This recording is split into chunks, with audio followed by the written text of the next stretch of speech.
नमस्कार दोस्तों, मैं आप लोगों को आज एक ऐसी कहानी से रूबरू करवाना चाहता हूं जो आप लोगों को कुछ सीखने के लिए लाइफ में और आगे बढ़ने के लिए ज़रूर ही मददगार साबित हो सकती है। तो आप इस कहानी को थोड़ा गौर से सुनिएगा। एक कहानी जो है एक बाज की कहानी है। इसमें जो है एक बाज के बच्चे की ट्रेनिंग कैसे होती है उसके बारे में मैं बताने जा रहा हूँ। जब एक बाज का बच्चा जब चूजावस्था में रहता है, पूरा छोटा रहता है, तो उसी समय जो है मादा बाज जो होता है उस बच्चे को लेकर लगभग आसमान की ओर 12 किलोमीटर 10 से 12 किलोमीटर ऊंचाई पे लेके जाता है और उस बाज के बच्चे को और उस अपने बच्चे को वहाँ से वो छोड़ देता है। तो समझ लीजिए कि 12 किलोमीटर की ऊंचाई आकाश में कितना लगभग बहुत ज़्यादा अधिक ऊंचाई हो जाता है। वहाँ से ले जाके वो उतना छोटा, जिसका कि ना आँख खुला रहता है ना पंख फैलाने का हिम्मत रहता है उसमें, उतना ही छोटा बाज के अपने बच्चे को ऊपर ले जाके छोड़ देता है। तो और जो है जब वो गिरने लगता है, धीरे धीरे गिरने लगता है, तो उसको मतलब बीच रास्ते में एहसास हो जाता है कि अब वो नहीं बचेगा, वो अब मर जाएगा। और इस तरह से जब वो 12 किलोमीटर जब 6 किलोमीटर पे आता है तो थोड़ा सा वो पंख फैलाने का कोशिश करता है। फिर थोड़ा सा मतलब उसको कुछ आइडिया ही नहीं रहता है कि हम हॉकी मेरे साथ हो क्या रहा है। वो धीरे धीरे जब ज़मीन पे गिरने वाला रहता है तो उस बाज को फिर से वो उसकी माँ जो है पकड़ लेती है।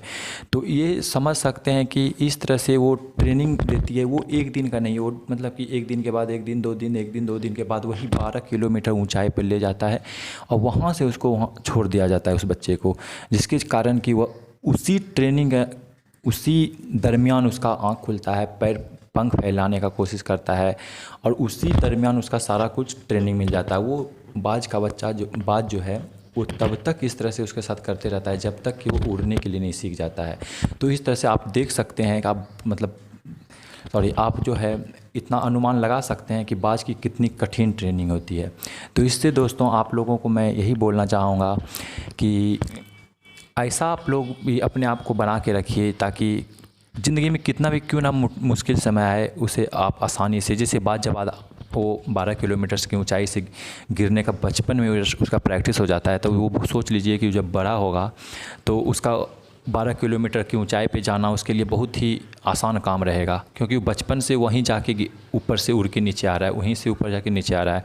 तो इसीलिए आप लोग भी इस तरह से अपने आप को इतना मजबूत बना लीजिए अंदर से कि आप किसी भी प्रकार का कोई भी कठिनाई अगर ज़िंदगी में आता है तो उसका सामना करने में आप लोगों को थोड़ी सी भी कठिनाई ना हो और आसानी से उसका सामना कर सकते हैं। कोई भी जो भी लोग थोड़ा कंफर्ट जोन में शुरू से रहते हैं तो उनके लाइफ में अगर थोड़ा सा भी मुश्किल आता है ना तो वो घबरा जाते हैं। इसीलिए आप लोग शुरू से ही कंफर्ट जोन में नहीं रहने का कोशिश कीजिए।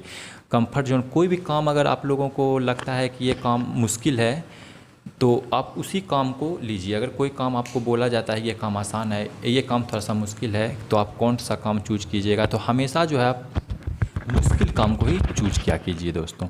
तो ऐसा करने से आप लोगों को क्या होगा कि आप लोग उस काम में आसान वाला मुश्किल काम अगर चूज कर लिए हैं तो आसान काम करने में आपको थोड़ी सी भी कठिनाई नहीं हो सकती है। तो इस तरह से हमेशा आप जो भी काम हाथ में लें तो थोड़ा सा वो टफ काम रहना चाहिए।